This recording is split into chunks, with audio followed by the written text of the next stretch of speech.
이유는 게임을 하다 보니까 하도 게임이 재밌어가지고 학교 가야 되는데도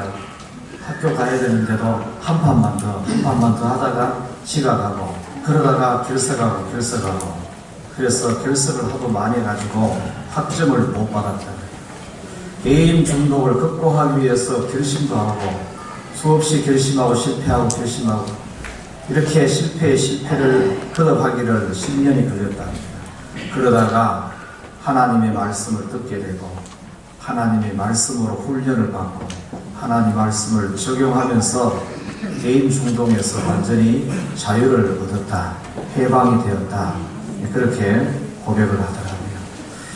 여러분, 우리가 내 결심, 내 의지, 노력으로 안 되는 일도 말씀이 들어가면 됩니다. 그래서 말씀을 살리는 영이라고 그래요. 하나님의 말씀이 내 영을 살리고 그 영이 내 혼을 다스리고 내 삶을 다스리게 될 때 우리 삶에는 변화가 일어납니다. 중독이라도 우리는 어려워도 내 의지로는 어려워도 말씀은 그 중독을 해결하게 되는 능력이 됩니다. 그러려면은 하나님 말씀이 우리 속에 들어와서 우리의 이 안에 있는 것들을 수술해 줘야 됩니다. 오늘도 하나님 말씀이 우리 영혼을 수술하는 이런 시간이 되었으면 좋겠습니다. 금주부터는 복음서를 좀 말씀을 드리도록 하겠습니다. 사순절을 보내고 부활절을 바라보면서 이렇게 오늘 마가복음 13장 말씀으로 이렇게 말씀을 앞으로 좀 드리게 되겠습니다. 모든 복음서라는 것은 마태복음도 마가복음, 누가복음도 요한복음도 마찬가지입니다. 크게 두 가지 질문을 합니다. 첫 번째 질문은 너희는 나를 누구라 하느냐? 예수님이 누구신가에 대한 질문입니다. 이 질문에 대해서 마가복음에서는 마가복음 8장 29절에서 이렇게 말씀하십니다. 너희는 나를 누구라 하느냐? 베드로가 대답하여 이르되 주는 그리스도시니이다. 이렇게 대답을 합니다. 여러분, 복음서는 이 질문이 마태복음에는 16장, 마가복음에는 이렇게 8장, 또 누가복음에도 이렇게 다 똑같은 질문이 있습니다. 이 질문을 중심으로 해서 전반부와 후반부로 이렇게 나눕니다.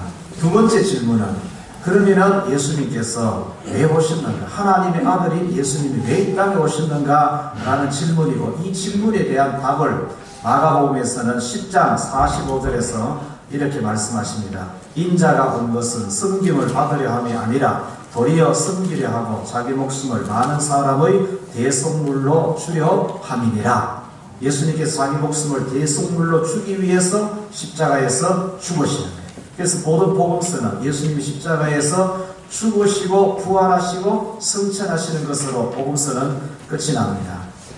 마가복음을 종의 복음이라 별명을 그렇게 붙입니다. 마태복음은 사자복음이라 이렇게 붙이고 마가복음은 종의 복음. 그래서 이 마가복음에는 족보가 없습니다. 종은 족보가 없잖아요. 종으로 섬기러 오신 예수 그리스도를 증거하는 것이 마가복음입니다. 마가복음 10장, 13장은 예수님의 종말장이라고 그렇게 부릅니다. 예루살렘의 멸망에 대한 말씀을 하시면서 먼 장래에 인류에 대한 심판을 예언하시는 이런 내용의 말씀입니다. 오늘 4절에 보시면 제자들이 예수님께 이렇게 묻습니다. 우리에게 일어서서 어느 때에 이런 일이 있겠사오며 이 모든 일이 이루어지려 할 때에 무슨 징조가 있으리까? 이렇게 제자들이 물을 때에 예수님께서 이 질문을 하게 되는 이유가 이제 2절 말씀 때문에 그렇습니다. 예수께서 이르시되 내가 이 큰 건물들을 보느냐? 돌 하나도 돌 위에 남지 않고 다 무너뜨려지리라. 이렇게 예수님 말씀하시니까 제자들이 질문을 한 것이죠. 제자들의 질문에는 어느 때에 이런 일이 있겠습니까? 라고 때를 물었습니다. 그런데 예수님께서는 때에 대해서는 말씀하지 아니하시고 징조만 5절 이하를 통해 징조만 말씀하십니다. 이것은 징조를 통해서 때를 준비하라는 뜻으로 이렇게 이해할 수 있습니다. 때는 하나님만 아신다. 때는 아버지만 아시는 거예요. 여러분, 오늘 마가복음 13장 32절에 보시면은 예수님께서 이렇게 말씀하십니다. 그러나 그 날과 그 때는 아무도 모르나니 하늘에 있는 천사들도 아들도 모르고 아버지만 아시느니라. 주의하라, 깨어있으라. 그 때가 언제인지 알지 못합니다. 예수님께서 아들로서 이 세상에 있을 동안에는 그 날을, 그때는 예수님도 모르시는 거예요. 모르시는. 그러나 하나님으로서 하나님 보좌 우편에 가시면은 물론 아실 수는 있겠죠. 근데 예수님께서 왜 때를 말씀하지 않으시는가? 이 사람은 계산이 빠릅니다. 그래서 예를 들어서 오늘 며칠이죠? 2019년 오늘 14일인데 2019년 12월 31일 날 예수님께서 재림하신다든지 그러면은 2019년 12월 15일 정도 돼가지고 예수 믿고 간절을 예수 믿다가 천국 가려고 이렇게 계산할 수 있어요. 하나님이 그걸 아시고 그래서 때는 말씀하지 않으시는 거예요. 여러분 우리가 일찍이 예수 믿어야 될 이유는 하늘나라 가서 받을 상 때문입니다. 상 받는 자가 되시길 축복합니다. 그래서 우리는 때를 알려고 하기보다는 징조를 통해서 준비하고 끼어 있어야 하는 것이 우리 성도의 자세인 줄 믿습니다. 그러면 어떤 징조인가, 어떤 것을 준비해야 되는가? 오늘 말씀에서 예수님께서 특별히 좀 강조한 단어가 있습니다. 이런 단어입니다. 한번 따라해 보십시다. 주의하라. 스스로 조심하라. 염려하지 마라. 5절에서 주의하라. 그리고 9절에서 스스로 조심하라. 11절에서 염려하지 말고 이런 말씀들을 중요하게 강조하고 있다는 것을 아시기 바랍니다. 주의하고 조심은 해라. 그러나 염려는 하지 마라. 주의하고 조심하는 것은 믿음이 있다는 뜻입니다. 하나님이 하실 일을 믿기 때문에 믿음으로 주의하고 조심해서 깨어있는 거예요. 주의하고 조심하는 목적이 어떤 재난이 오고 어떤 환난이 와도 믿음 잃어버리지 아니하고 예수님 모시고 예수님 중심으로 살아가는 것이죠. 그걸 위해서 주의하고 조심하는 것이잖아요. 그런데 염려하는 것은 믿음이 없다라는 증거입니다. 징조는 보는데 징조를 다스리시는 하나님은 보지 못하게 되면 염려하게 돼요. 그래서 여러분 예수님께서는 제자들에게 설교하시면서 무엇을 먹을까, 무엇을 마실까, 무엇을 입을까 염려하지 마라. 염려는 불신입니다. 염려하는 것은 하나님 앞에 기쁨이 되지 않습니다. 믿음으로 고백하고 믿음으로 주님을 바라보는 것이죠. 염려는 내려놓으시고 대신에 믿음으로 하나님 말씀을 통해서 주의하고 조심하는 깨어있는 이런 삶이 될 수 있기를 축복합니다. 5절 6절 말씀 읽겠습니다. 다 같이 5절 6절 읽습니다. 시작. 예수께서 이르시되 너희가 사람의 미혹을 받지 않도록 주의하라. 많은 사람이 내 이름으로 와서 이르되 내가 그라 하여 많은 사람을 미혹하리라. 아멘. 여러분 여기에 주의해야 될 대상이 누굽니까? 사람입니다. 사람이 미혹합니다. 원래 미혹하는 그 일을, 특히 미혹하는 일은 원래 누가 하는 일이냐? 마귀가 하는 일입니다. 그래서 예수님은 마귀를 미혹하는 자라고 표현했어요. 그런데 마귀로 와서 우리를 미혹하지 아니하고 사람을 통해서 사람을 세워서 미혹하는 거예요. 그래서 사람이 속는 겁니다. 마귀가 마귀의 모습으로 마귀의 형체로 오면은 사람이 누가 속겠어요? 속이는 사람이 속이는 모습으로 오면은 누가 속겠어요? 전혀 속이지 않을 사람처럼 오니까 속는 거지 않습니까? 여러분 사람이 지옥 가게 되면은 예수님께서 이렇게 말씀하셨어요. 바깥 어두운데 쫓겨나서 슬피 울며 이를 갈리라 했어요. 이를 가랬어요. 여러분 누구에게 이를 갑니까? 하나님에게 이를 가는 게 아닙니다. 여러분 사람은 근데 여러분들 지옥 갈 일이 없기 때문에 이게 참 말하기는 어려운데 아멘입니까? 사람이 하나님이 어떤 존재인지를요 지옥 가면은 제대로 압니다. 모든 것을 다스리는 분이 하나님이구나라는 걸 그때 알아요. 그런데 그걸 지옥 가서 하나님을 알고 예수를 알면 늦어요. 거기에서는 구원의 길이 없습니다. 그걸 여기서 알아야 돼요.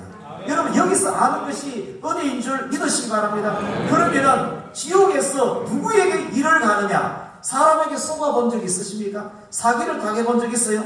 믿었던 사람에게 사기를 당했어요. 그러면은 사기를 친 그 사람을 일을 갈지요? 잡히기만 해봐라. 잡히기만 일을 가지 않습니까? 막 이 지옥에서 누구에게 일을 가느냐? 나를 속인 그에게 일을 가요. 누가 우리 영혼을 속입니까? 누가 우리를 속여서 지옥으로 끌고 가요? 마귀입니다. 사탄입니다. 사탄은 속인 자예요. 거짓말장입니다. 거짓말을 통해 속여가지고 지옥으로 끌고 가는 거예요. 그래서 지옥에서 일을 가는 거예요. 일을 가나봐야 소용없지만 여러분, 그래서 지금 우리가 알아야 돼요. 시험하는 자, 유혹하는 자, 미혹하는 자, 사람을 세워서 합니다. 사람을 통해서 합니다. 그런데요, 누구의 이름을 한다 그랬어요? 누구 이름을 한다 그랬어요? 6절에 보세요. 많은 사람이 내 이름으로 와서 이르되, 내 이름으로, 누구 이름입니까? 예수님의 이름이지 않습니까? 예수님 이름. 그러니까 이름 보세요. 이게 이제 우리가 헷갈리는 거예요. 정신 바짝 차려야 돼요. 아니 그냥 하면 모르는데 예수 이름으로 와서 예수 믿는 사람을 미혹하니까 이게 어느 게 진짜냐 이렇게 되는 거예요. 예. 여러분 보세요. 미혹하는 사람은 자신이 미혹하는 자인 줄 모릅니다. 미혹당하는 자도 자신이 미혹당하는 줄을 모릅니다. 왜냐? 둘 다 그들 속에는 진리가 없고 복음이 없기 때문이에요. 진리가 없고 복음이 없기 때문에 미혹하는 자로 세워지게 되고 미혹을 당하게 됩니다. 결국은 미혹하는 사람도 미혹당하는 사람도 마귀에게 이용을 당하는 것입니다. 오늘날 예수님의 이름으로 미혹하는 것은 우리가 기독교 이단이라고 말합니다. 같은 예수님의 이름을 사용하면서 미혹을 하기 때문에 예수님의 이름으로 미혹을 하는 거예요. 예수님의 이름 때문에 미혹을 당해요. 그래서 예수님께서 주의하라라고 해요. 내 이름으로 왔어, 내가 그리스도의 이름으로 왔어, 내가 그리스도다 이렇게 말하면서 미혹하기 때문에 예수 믿는 사람들에게 다른 사람에게 하는 얘기가 아니고 제자들, 그것도 누구에게 지금 이야기합니까? 베드로, 야고보, 요한, 안드레 이 4명의 제자, 예수님께서 12명의 제자 중에서 가장 가까이 두고 아끼는 제자에게 예수님께서 지금 이 말씀하고 있다는 사실을 우리는 기억해야 될 줄로 믿습니다. 누구보다도 예수님을 잘 아는 사람인데도 불구하고 예수님께서 내 이름으로 와서 미혹한다. 주의해라. 따라합시다. 주의해라. 우리 옆 사람에게 주의합시다. 옆 사람에게 이렇게 인사하면 주의합시다. 너희가 미혹을 받지 않도록 주의해라. 어떻게 주의합니까? 우리가 어떻게 주의하죠? 어떻게 조심합니까? 복음을 가지는 겁니다. 주의하는 것은 복음을 가지는 겁니다. 미혹을 가려내는 기준이 복음입니다. 그래서 복음을 모르면 미혹한다는 것을 분별할 수가 없습니다. 여러분, 복음의 영과 미혹의 영은 분명히 다릅니다. 본질이 다릅니다. 서로 섞일 수 없어요. 하나 될 수 없습니다. 받아들일 수도 없습니다. 아무리 예수님의 이름으로 변장을 해도 복음은 미혹의 영을 분별하고 가려냅니다. 여러분, 똑같은 음식인데도요, 애들은 먹으면 이게 상했는지 안 상했는지 잘 모를 수 있어요. 그런데 엄마는 맛만 봐도 이게 상했는지 금방 압니다. 냄새가 조금 맡아도 금방 알아요. 왜 그러냐? 음식에 있어서 전문가이기 때문에. 아이들은 우리는 먹기만 하기 때문에 잘 모르잖아요. 여러분 보세요. 좀 죄송하지만은 저와 여러분들은 복음에 대해서 사실은 전문가가 돼야 돼요. 무슨 맛을 보면은 이게 옳은지 그런지 잘못된 건지 바른 건지 건강한 건지 나쁜 건지 이걸 우리가 알아야 되는 거예요. 여러분 알려면은 일주일에 한 번씩 와서 설교만 들려 가지고 사실은 부족해요. 아멘 하셨습니다. 복음서에서는 사람들은 그냥 예수를 봐요. 아니 사람들은 예수님을 그냥 사람으로 봅니다. 그냥 사람으로 봐요. 그런데요, 귀신 들린 자는 예수님을 볼 때 어떻게 봤어요? 그냥 사람으로 안 봤어요. 하나님의 아들로 봤어요. 여러분 이게 뭡니까? 영은 영을 아는 거예요. 영은 아는 거예요. 예. 앞으로 많은 사람을 미혹합니다. 많은 사람을 미혹해요. 앞에 많은 사람은 누구겠어요? 뒤에 많은 사람은 누구겠습니까? 여러분, 앞에 많은 사람은 미혹하는 자겠지요? 뒤에 많은 사람은 미혹의 대상자예요. 이게 다 예수 믿는 사람이라고 이렇게 알 수 있어요. 그런데 아주 다양한 방법으로 미혹합니다. 종교다원주의, 이단, 사이비, 종교 혼합, 동성애, 인권, 좋은 말, 좋은 단어를 써서 미혹을 해요. 나쁜 단어를 쓰면 미혹되지 않기 때문에 여러분 평화라는 단어를 넣어가지고 뭔 행사를 한다. 대부분은 다는 아니겠지만 많은 부분에 있어서 그게 다 통일교입니다. 통일교. 평화라는 단어를 쓰면 그렇게 하는 거예요.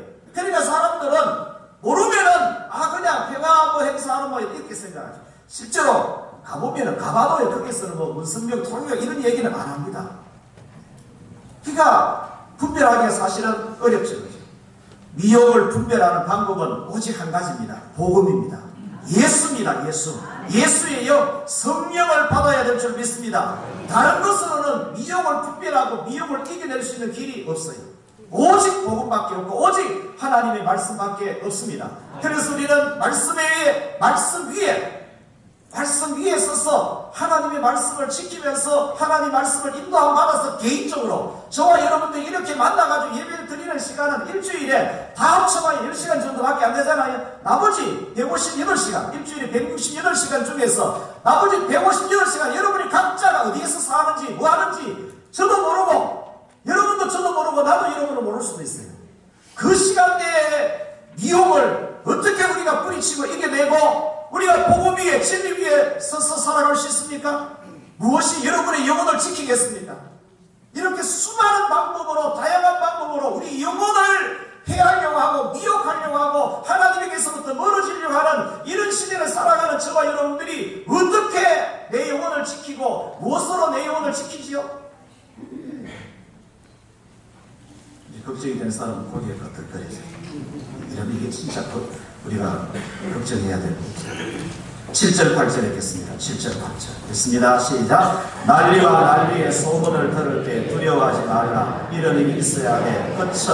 아직 끝은 아닙니다. 민족이 민족을, 나라가 나라를 대적하여 일어나겠고 곳곳에 지진이 있으며 기근이 있으니 이는 재난의 시작입니다. 따라합니다. 재난의 시작입니다.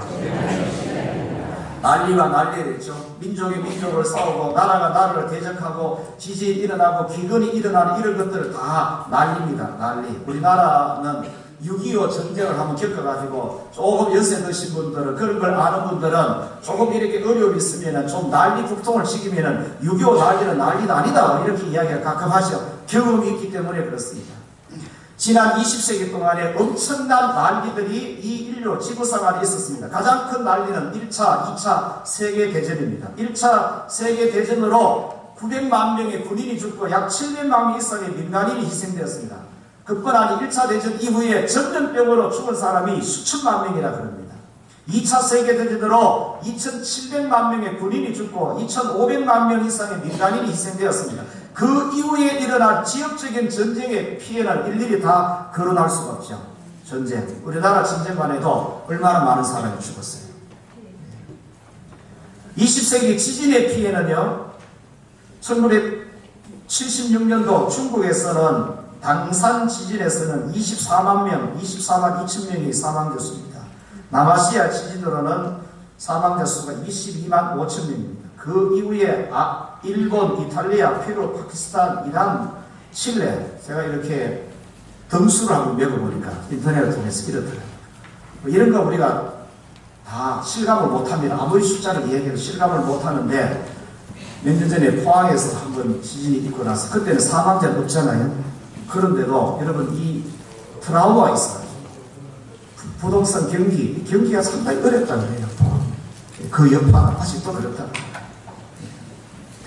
지구 역사상 가장 인명 피해가 컸던 지진이 1556년도 중국 산시에서 일어난 지진인데요. 사망자 수가 83만 명입니다. 인류 역사의 가장 최악의 지진 참사로 이렇게 소개되고 있습니다. 태풍, 강의 범람, 쓰나미 피해, 인도네시아 스마트라 쓰나미로 23만 명이 이건 그냥 공식적인 집계입니다. 집계되지 않는 부분도 많이 있습니다. 중국에는 1931년도에는 양저강이 범람하여서 250만 명에서 300만 명 이상이 사망한 것으로 그렇게 집계되고 있습니다. 전 세계적으로 매년 굶어 죽는 사람이 상당히 많습니다. 상당히 어린아이들이 많습니다. 세계에서 가장 가난한 나라, 2018년도 기준으로 가장 가난한 나라가 1등이 부룬디입니다. 부룬디. 그 다음에 중아아프리카, 말라위, 감비아, 마다가스카르, 니제르, 라이베리아, 콩고, 기니, 토고, 다 어디 있는 나라입니까? 소말리아, 다 아프리카입니다. 아시아에서는 아프가니스탄, 방글라데시 이런 나라들이 좀 많이 힘들죠. 이런 것을 다 지금까지 겪었던 이런 것들을 이게 재난의 시작이라고 말해서 재난의 시작.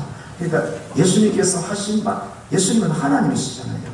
하나님께서 하신 말씀대로 이런 재난들이 우리는 최근 들어가지고 우리가 살아오면서 어릴 때에 겪었던 것하고 전혀 다른 차원의 많은 재난들을 우리가 지금 겪고 눈으로 보고 있습니다.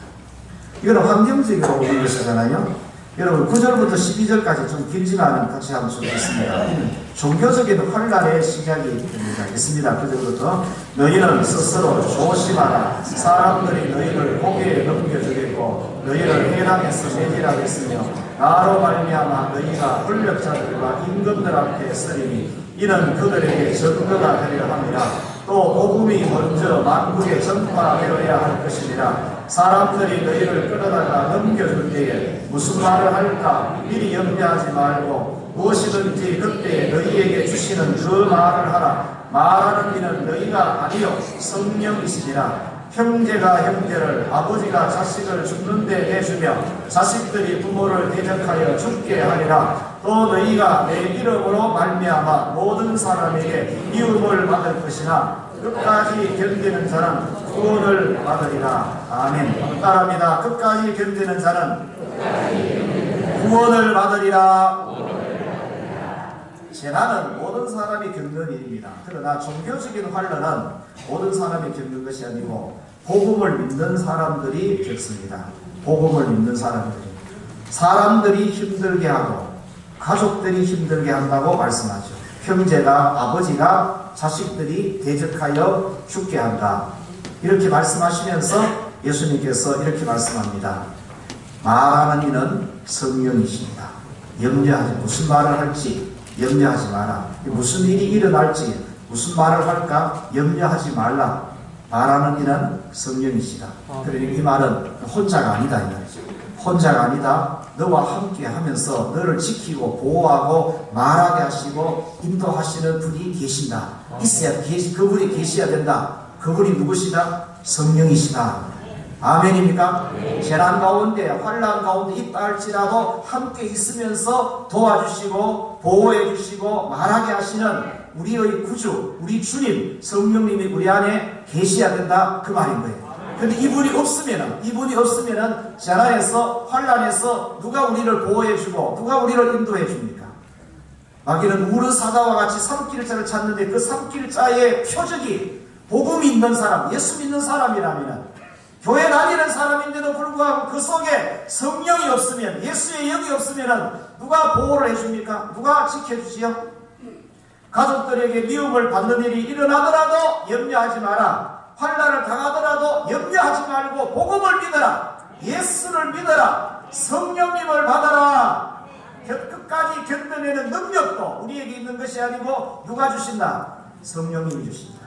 성령의 말씀하신다. 지금 예수님께서 이렇게 말씀하세요. 여러분, 재난은 두려운 것입니다.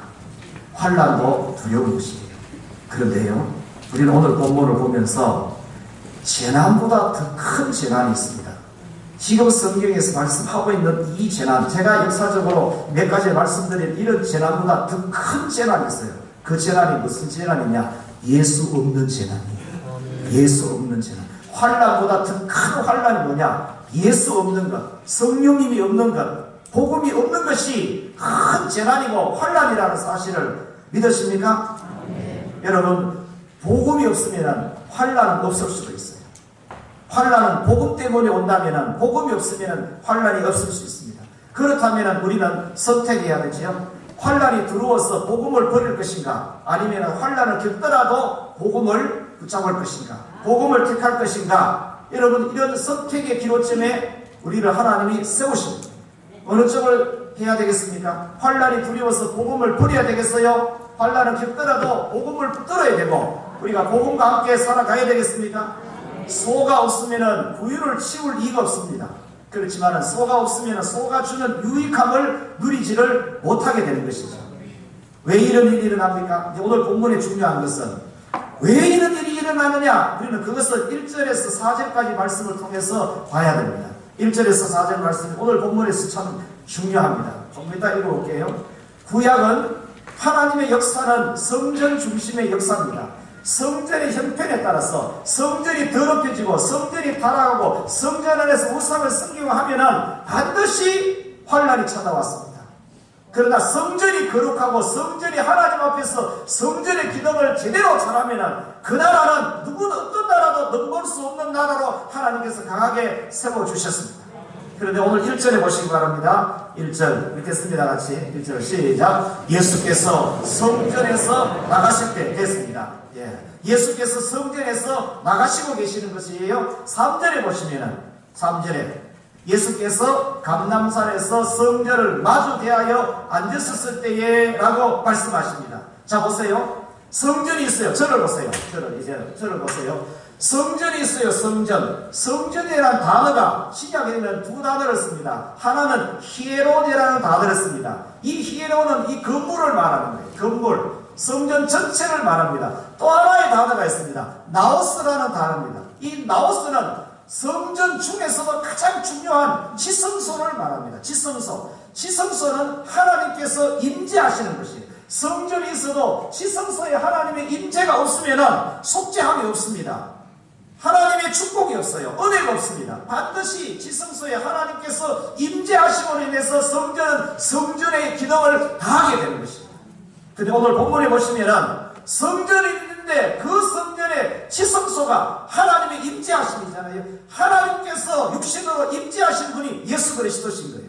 예수님은 반드시 성전에 계실 때 그 성전이 지성소가 있는 하나님의 은혜를 받고 속죄를 받고 복을 받을 수 있는 성전이 될 수 있는데, 그런데 예수님께서 성전에서 하시고 계신다? 나가시고 계시는 거예요. 예수님이 성전에서 나가시고 계신다는 사실. 여러분, 예수님의 성전을 떠나버리면 성전은 그냥 건물만 남습니다. 건물만. 예수께서 성전에서 나가시면 지성소가 없는 성전이 됩니다. 그러면 성전으로서 기능은 없어요. 끝나버립니다. 오늘 본문에서 예루살렘 성에 재난과 큰 환란이 오는 가장 큰 이유가 무엇이냐? 예수께서 성전에서 나가시기 때문에 그렇습니다. 그러면 더 이상 성전이 아니죠. 당시의 사람들은 성전이라는 건물은 중요하게 여기고 귀하게 여겼어요. 그런데 예수님은 그 성전의 지성소로 오시는 예수님에 대해서 사람들은 별로 관심 안 가졌어요. 막대했습니다. 함부로 됐습니다. 쫓아내기도 하고 그랬습니다. 구약에서 성전이 더럽혀질 때마다 이방 나라에서 성전이 불태워지고 이스라엘이 짓밟혔습니다. 바벨론에 짓밟히고 헬라에서 짓밟히고, 그리고 오늘 예수님 말씀하신 이 2절의 말씀이 바로 앞으로 40년 후에, 예수님 기준으로 40년 후에 로마의 디도 장군에 의해서 이 말씀이 그대로 다 이루어집니다. 성전이 무참하게 짓밟힙니다. 교회는 예수님이 나가시지 않도록 해야 돼요. 예수님을 붙잡아야 됩니다. 교회는 예수님을 잘 섬겨야 돼요. 우리끼리만 모여가지고 아무 의미 없어요. 소용없습니다. 이 자리에 하나님께서 임재하실 때에 우리는 이 자리가 지성소가 되는 것입니다. 예수님의 영으로 우리와 함께 하실 때에 이 예배를 하나님께서 기쁨으로 받으시는 것이고, 이 자들이 지성소가 되는 것이고, 성령님께서 우리 안에 임재하실 때에 저와 여러분들이 성전으로 살아가게 된다는 사실을 믿으시기를 축복합니다. 여러분, 예수님께서 왜 성전에서 나가십니까? 성전에 가보니까 장사의 소굴이 되어 있었어요. 강도의 소굴이 되어 있었습니다. 예수님께서 그 하실 처소의 기능을 이미 그 성전은 잃어버렸습니다. 만민이 기도하는 집의 기능을 잃어버렸어요. 예수님께서 성전에서 기도할 수 없으니까 빈들에 가셔서 기도하시고, 감람산에 가서 기도하시고, 게세마네 동산에 가서 기도하십니다. 기도는 성전에서 만민이 기도하는 집이 되어야 되는데 성전이 강도의 소굴이 되었고 장사의 소굴이 되었으니까 예수님이 거기 있을 이유가 없는 거예요. 예수님을 성전에서 나가시게 하는 방법은 간단합니다. 예수님은 우리 교회에서 쫓아내게 하는 방법은 간단합니다. 우리 교회를 장사하는 집으로 만들면 돼요. 강도 소굴로 만들면 예수님 숨막혀서 나가십니다. 여러분, 성전할 때 우리 건물만 생각하는 것이 아니라 저와 여러분들이 성전이잖아요. 이 속에 온갖 세상의 더러운 것들, 타락한 것을 그냥 아무 생각 없이 자꾸 받아들이면은 여러분 거룩한 영이 우리 안에 답답해서 견딜 수가 있겠습니까? 예를 들어 말하자면은 그렇죠. 예. 성전이 내 몸 안에 세상에 온갖 더럽고 악하고 없다는 것을 채우면은 예수님이 나가실 수가 있습니다. 여러분 예수님 없으면은 재난이 다가옵니다. 환난이 찾아와요. 그건 이스라엘 역사가 그걸 우리에게 가르쳐줍니다. 오늘 3절에 보시면은 예수께서 감람산에서 성전을 마주 대하여 앉으셨을 때에 이렇게 말씀하죠. 여러분 우리는 지금 어디에 있습니까? 예수님이 나가신 성전 건물 안에서 안심하고 있어요? 아니면은 예수님을 붙들고 예수님과 함께 지금 살아가고 있습니다. 여러분 어느 쪽이어야 됩니까? 예수님이 눈에 비친 성전은 장사꾼들로 가득한 장터였고 강도의 소굴이었습니다. 겉모양은 거룩한 성전인데 속은 강도의 소굴이죠. 그러니까 재난이 오죠. 지성소가 되시는 예수님을 붙들어야 됩니다. 예수님과 함께 해야 됩니다.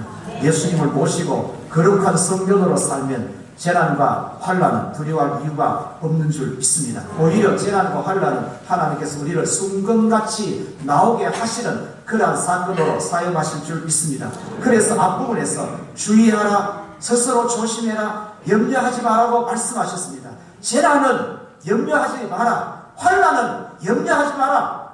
그러나 예수님께서 내게서 나가실까? 주의하라, 조심해라. 여러분 우리가 조심해야 될 것은 두려움을 두려워하는 것이 아니고 우리 안에 우리 주님으로 계시는 분이 내게서 떠나실까? 우리 교회에서 역사하지 않으실까? 우리는 이것을 주의하고 조심하면서 깨어있는 자가 되어야 될 줄 믿습니다. 여러분 앞에 시작하면 이 말씀 드렸죠. 젊은 목사님이 게임 중독에 들었습니다. 이겨보려고 처음에는 재미로 하다가 이겨보려고 애를 써도 안 돼요. 말씀이 들어오니까 되는 거예요. 말씀이 내 안에서 내 영혼을 살리니까 삶의 습관이, 나쁜 습관이 달라지더라고요.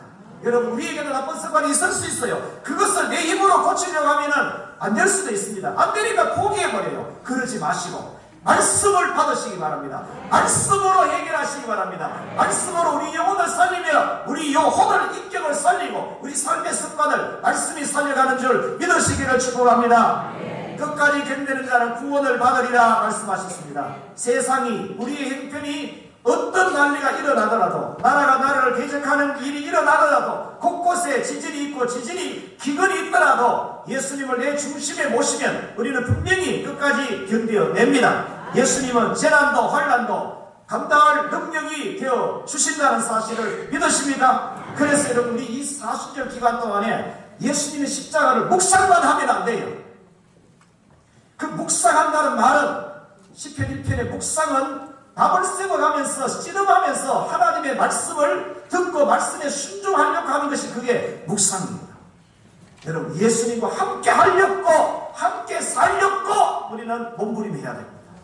여러분 이 40년을 기간 동안에 우리는 그런 훈련을 해야 될 줄 믿습니다. 그래서 새벽에 40년 새벽기도 일찍 나와 눈 뜨자마자 교회 오셔가지고 말씀을 듣고 말씀을 받고 그리고 그 말씀을 한다 하더라도 붙들고 그 말씀과 더불어서 복음과 더불어서 예수님과 살렸고 그렇게 우리 삶을 노력해야 될 줄 믿습니다. 그런 가운데 말씀이 우리 안에서 역사하셔서 우리 안에 있는 더러운 것들을 회개를 통해서 빼내게 하고 고쳐야 될 습관들을 하나씩 고쳐. 여러분 한 번에 다 고쳐지고 그런 게 없어요. 그런 게 버릇 하나 고치는 것도 버릇이 들려면 시간이 필요한 것처럼 고치는 것도 시간이 필요해요. 말씀의 훈련을 조금 해보고 며칠 해보고 몇 달 해보고 안 된다고 포기하고 여러분 그런 문제가 아니라는 사실. 인내를 가지고 성령이 역사하실 것을 믿고 우리는 주님과 함께 사는 이 훈련을 이 40년 기간 동안에 잘할 수 있게 되기를 축복합니다. 그런 가운데서도 우리가 힘들고 어려울 때가 있어요. 그럴 때마다 여러분 이 찬송을 부르면 주님이 우리와 함께 하셔서 영으로 우리를 또 도와주시는 괴로울 때가 있어요. 말씀 울면 믿음으로 살려고 한번 해보세요. 괴로운 일 많이 있습니다. 그런데요 주님께서 우리와 함께 하십니다. 괴로울 때 주님의 얼굴 보라 평화의 주님 바라보아라 괴로울 때, 재난 가운데서라도, 환난 가운데서도 우리 믿음이 주님을 바라볼 수 있다면, 우리 눈이 주님을 바라볼 수 있다면, 주님을 붙든다면 주님께서 보호하시고 인도하시고 우리를 세워주시겠죠.